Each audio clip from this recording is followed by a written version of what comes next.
നിങ്ങളുടെ favourite shows ഇനി ഒരിക്കലും മിസ്സാവില്ല. ഇപ്പോൾ C5 കാണും നിങ്ങളുടെ ഫേവറേറ്റ് ഷോസ് തികച്ചും സൗജന്യമായി. ഞാൻ ചേച്ചിയോട് ദേഷ്യപ്പെടാറുണ്ട്, പലപ്പോഴും ദ്രോഹിച്ചിട്ടുമുണ്ട്. അതിന് പ്രതികാരം ചെയ്യേണ്ടത് എന്റെ ജീവിതം ഇല്ലാതാക്കിയിട്ടല്ല. നീ എന്താ പ്രിയ ഇങ്ങനൊക്കെ പറയുന്നത്? പിന്നെ എങ്ങനെയാ പറയണ്ടേ? ചേച്ചി അവസരം മുതലെടുക്കാണെന്ന് ഞാൻ പറയാത്തത് എന്റെ മര്യാദ കൊണ്ടാ. പിന്നെ ഒരു കാര്യം കൂടി ഞാൻ ചേച്ചിയോട് പറയാം. ഇനി ചേച്ചി വരുണിനെ കാണരുത്. ഇന്ന് ഞങ്ങളുടെ ജീവിതത്തിലെ പ്രത്യേകതയുള്ളൊരു ദിവസം. ഇന്ന് വരുൺ മറ്റൊരു പെൺകുട്ടിയെ കാണുന്നത് എനിക്കിഷ്ടമല്ല. അതുകൊണ്ടാ പറഞ്ഞത്. അതനുസരിക്കാൻ പറ്റുമോ? ശരി, ഞാൻ കാണാതിരിക്കാം. വരുൺ ചിലപ്പോ ചേച്ചിയെ കാണാതാവുമ്പോ അന്വേഷിച്ച് വന്നെന്നിരിക്കും. വാതിലില് മുട്ടിന്നിരിക്കും. ചേച്ചി വാതിൽ ഒരിക്കലും തുറക്കരുത്. ഇല്ല, നാളെ നേരം വെളുക്കും വരെ ഞാൻ ഈ മുറിയിൽ തന്നെ ഇരുന്നോളാം. പോരെ? ചേച്ചിക്കറിയാലോ, മനസ്സിൽ ചില ആഗ്രഹങ്ങൾ സൂക്ഷിച്ചു എന്നല്ലാതെ ഞാൻ അത്ര വലിയ പ്രശ്നങ്ങളൊന്നും ഉണ്ടാക്കിയിട്ടില്ല. കോളേജിൽ പഠിക്കാൻ പോയെടുത്തോ മ്യൂസിക് പ്രോഗ്രാമിന് പോയെടുത്തോ ഏതെങ്കിലും ആളുകളുമായിട്ട് എനിക്ക് എന്തെങ്കിലും ബന്ധം ഉണ്ടായിരുന്നോ? അതിന്റെ പേരില് അച്ഛനും അമ്മയും വേദനിക്കേണ്ടി വന്നിട്ടുണ്ടോ?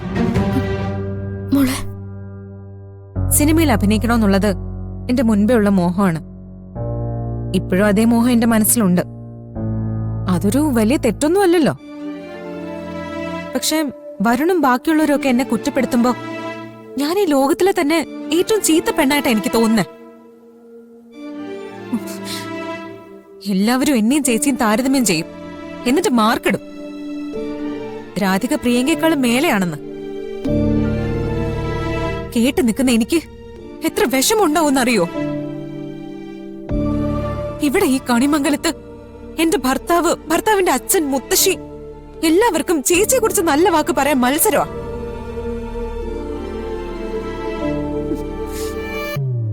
അപ്പോഴൊക്കെ എന്റെ അവസ്ഥ എന്താണെന്ന് ചേച്ചി ചിന്തിച്ചിട്ടുണ്ടോ?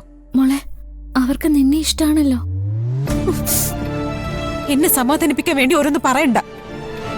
അവർക്ക് ആർക്കും എന്നെ ഇഷ്ടമല്ല. പിടിച്ചു നിൽക്കാനുള്ള ശ്രമങ്ങളാ ഞാൻ നോക്കുന്നേ. ചേച്ചിക്കറിയാലോ, ഇവിടെ എനിക്ക് സ്വസ്ഥതയില്ലെന്നും പറഞ്ഞ് ആറ്റുവാശ്ശേരിയിലേക്ക് വന്ന അച്ഛന്റെ അവസ്ഥ എന്തായിരിക്കുമെന്ന്. അച്ഛൻ പിന്നെ ജീവിച്ചിരിക്കോ? എല്ലാം കൂടി ആലോചിച്ചിട്ടാ ഞാൻ പറയുന്നത്.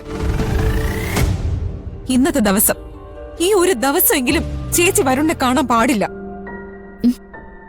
ശരി, എന്തൊക്കെ സംഭവിച്ചാലും ഞാൻ പുറത്തിറങ്ങില്ല.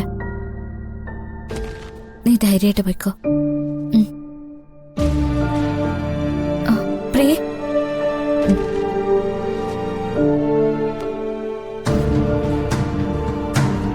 എന്നെ സംശയിക്കരുതെന്ന് പറഞ്ഞാ നിന്റെ മനസ്സത് കേൾക്കില്ല. പക്ഷെ അച്ഛനും അമ്മ ആഗ്രഹിക്കുന്ന പോലെ, മുത്തശ്ശി ആഗ്രഹിക്കുന്ന പോലെ നിന്റെ ജീവിതത്തിനൊന്നും സംഭവിക്കരുതെന്ന് ചേച്ചി ആഗ്രഹിക്കുന്നുണ്ട്. പോയിക്കോ.